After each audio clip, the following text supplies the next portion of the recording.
Assalamualaikum warahmatullahi wabarakatuh. Ketemu lagi dengan saya di channel ini.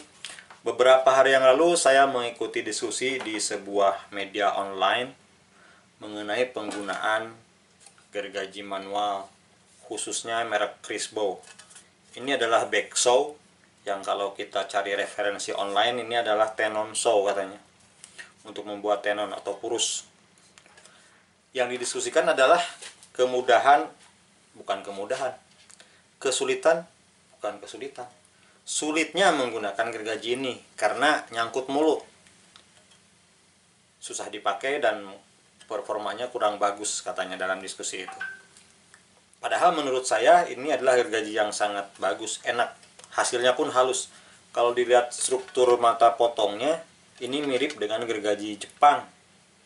Seperti itu mata potongnya.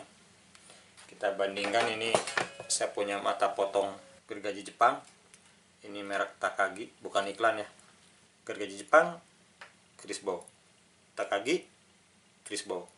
Ryoba, Crisbo. Gergaji Jepang, Crisbo. Nah, kalau dilihat strukturnya, kalau gergaji ini, dia gaya saat memotongnya itu adalah ke sini. Si tenaga kita itu adalah ke sini. Jadi si matanya ditarik ke sini. Kemudian kalau kita lihat struktur gergaji ini, merek ini, tipe ini, dengan mata seperti ini, kalau kita pegang seperti ini, tendensi gaya dorong kita adalah ke sini karena mengikuti anatomi tubuh. Ada tendensi ke sini, ke bawah, sedangkan ininya giginya runcing dan banyak, kecil-kecil, sehingga titik-titik yang bersentuhan kayu dengan kayu lebih banyak, dan itu menyebabkan gesekan yang sangat kuat sehingga berat. Kalau misalnya geraknya ke sini saja, ke arah sana, dia akan ringan dan mengikis atau memotong seperti halnya gergaji Jepang. Jadi, kalaupun kita ingin konsisten memegang sesuai handle, diusahakan dorongnya ke sana. Cuman itu sulit karena anatomi tubuh kita ada tendensi mendorong ke arah sini, diagonal. Terlebih kecenderungan kita karena seringnya menggunakan gergaji model ini, yang handle-nya secara anatomi tubuh kita, si handle-nya itu mengarahkan gaya itu ke sini sehingga terdorong ke sana. Nah, untuk menggunakannya, kalau kita ingin konsisten memegang handle seperti ini, dorongnya ke arah sana. Kalau kita ada tendensi mendorong ke bawah, pegangnya di sini, dorongnya ke sana, sehingga secara prinsip sama dengan gergaji Jepang yang ditarik ke arah sana. Ini juga ke arah sana. Nah, mungkin suatu saat saya nanti akan memodifikasi handle-nya agar kalaupun ini dibikin seperti ini, dibikin naik dari gergajinya itu sendiri, mungkin ini dia agak-agak ke sini gitu, dia megangnya seperti ini, nggak seperti ini. Nah, bagaimana triknya? Kita coba praktekkan ke sebuah kayu. Sebelum kita memotong, kita juga harus tahu kuda-kuda atau postur tubuh kita agar membantu proses penggergajian kita menjadi bagus. Pada video sebelumnya saya pernah mengulas sedikit mengenai postur tubuh kita dalam menggergaji, sehingga bisa mempermudah meningkatkan efektivitas dan efisiensi dalam kita memotong menggunakan gergaji tangan atau handsaw.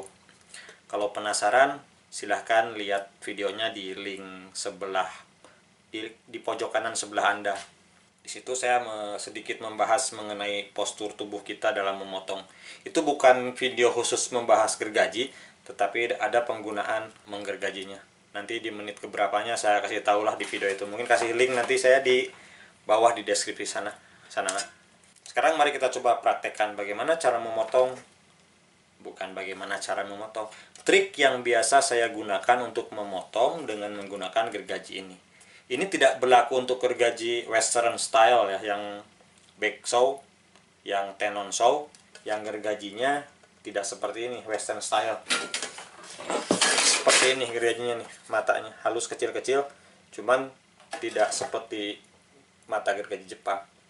Itu mungkin penggunaan, saya belum pernah mencoba, terus terang saja.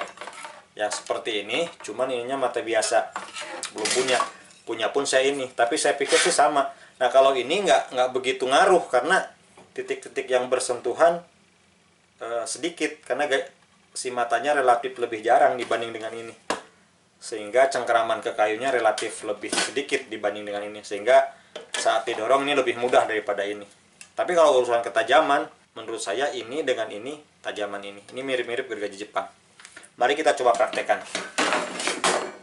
Untuk mencobanya ini saya punya sepotong kayu, konon kayu kamper, entah kayu apalah. Ini udah bekas saya bikin plug. Ini saya udah bikin garis di dua sisi 90 derajat sebagai pemandu kita.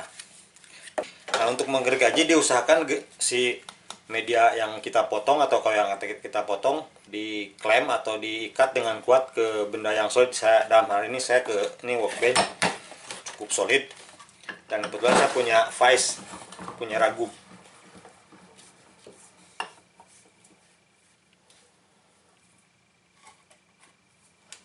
Nah, seperti ini. Sekarang kita coba dengan memegang handle seperti ini. Saat kita akan memulai penggergajian, idealnya itu arahnya ke sana. Biarkan gergaji dengan bobotnya sendiri mengikis si kayu. Tapi dengan susul seperti ini ada tendensi ke sini, sehingga kalau kita dorong nyangkut tuh, susah. Nah, lain soalnya kalau kita pegangnya seperti ini. Jadi si tangan itu mendorong ke sana. Pertama, posisikan postur kita sesuai yang di video saya tadi. Kemudian dengan referensi ke garis lurus tadi, tangannya seperti ini, dorong ke sana. Digolosorkeun, apa golosorkeun? Didorong aja.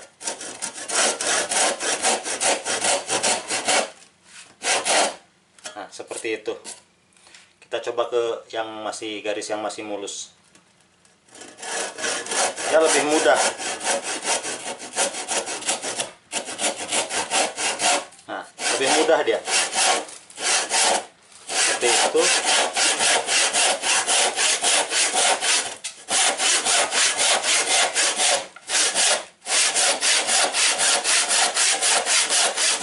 Enak aja dia, nggak berat, nggak nyangkut. Ini tajam banget sebelum gergaji. Lihat hasilnya, nggak buruk-buruk amat, masih bisa bersaing lah dengan gergaji Jepang, dan nggak parah-parah amat. Jangan lupa ini lihatnya, nggak parah-parah amat, bagus. Kita ulang sekali lagi.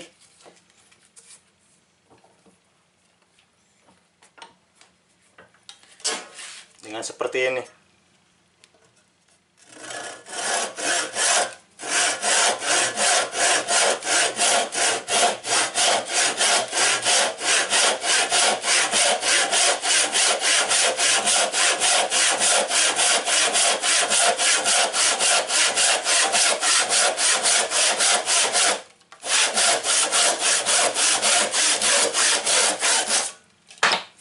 Enak banget. Hasilnya nggak parah-parah amat. Kalau dilihat lumayan lurus. Kelihatan nggak ya? Lumayan. Kita coba dengan ini, gergaji 60.000 dulu saya beli. Bandingkan dengan ini. Ini juga miring, cuman miringnya nggak ekstrim banget kayak ini. Beda tuh. Ini masih bisa dikendalikan.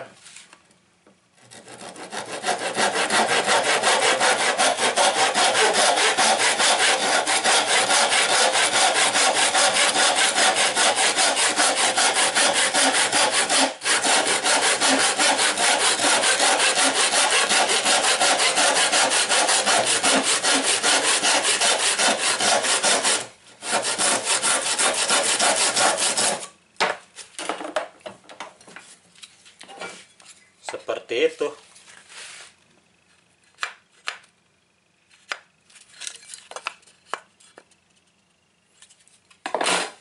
Sekarang freehand tanpa garis.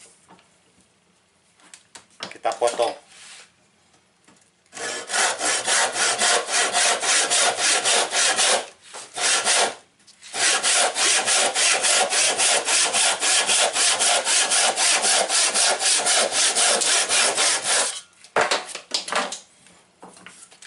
Kita lihat hasilnya. Ya, nggak parah-parah amat juga. Dan yang harus diperhatikan, gaya dorongnya tadi, pegangnya di sini nih. Kalau di sini nyangkut sini dan didorongnya searah dengan mata gergajinya, dengan batang gergajinya ke sana. Ini nih. Nah, gini. Jangan terlalu ditekan ke bawah. Digeserin aja. Dia juga ngigit sendiri.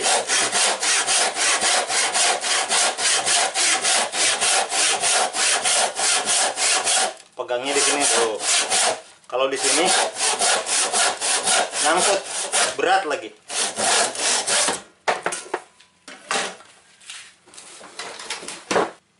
Kalau mau dibandingin sama gergaji Jepang, ini tanpa garis nih.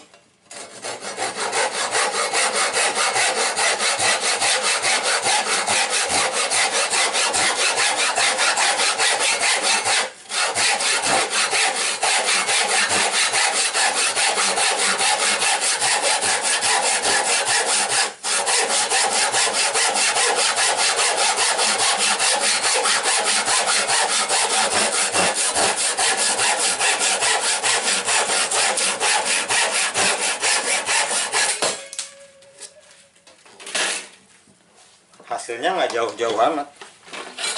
Ini kelakuannya gergaji Jepang.